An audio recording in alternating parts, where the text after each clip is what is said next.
She survived not one, not two, but 8 attempts at her life. This was Queen Victoria, the Queen of England, and each attempt gets crazier than the last. The first one was this guy, Edward Oxford. He didn't like the Queen and he never gave a reason why, but he knew if he saw her, it was on sight. And on sight just happened to be at a parade. He had a pew-pew, he got really close to her, discharged it, and he missed. Later, it was found out that it was filled with gunpowder, it had no ammunition, and he was eventually declared insane and sent to Australia. The second guy was this guy, John Francis. You could tell by the look on his face that he's been thinking. He got it on his mind. This guy was motivated because he didn't just make 1 attempt, he made 2. The first time, his firearm didn't discharge and the Queen's security wasn't able to get him. The second time, palace security caught him and he was arrested and sentenced to...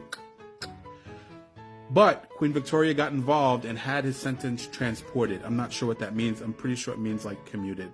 The third man was John William Bean. Now, Mr. Bean here had a deformity and he was also mentally ill.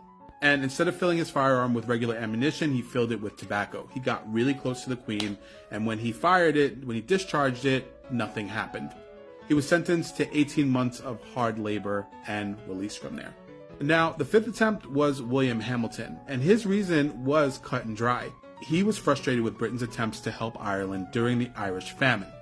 And once again, his firearm was filled with powder and not ammunition. You notice a theme here? I'm not a British historian, but it's giving very much I need a way to legitimize my presence on the throne. Now, this guy got really close. His name was Robert Pate. He was an ex-British Army officer, and he was known all throughout Hyde Park for his lunatic, that's what they said, not me, behavior. He noticed a crowd one day. He noticed it was the Queen. He took his cane. He cracked her across the head with it, and that was the closest attempt at her life that anyone ever got. And apparently, according to some historians, it left a visible scar on her head. I did try to find pictures of it, and I wasn't able to.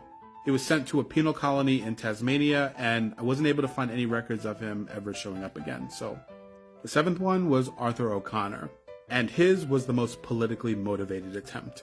He wanted Irish prisoners that were in Britain to be free, and he snuck past the palace gates, past security, into the courtyard, and waited for the Queen. Now, of course, he was eventually caught, and he proclaimed that he had never intended to hurt the Queen.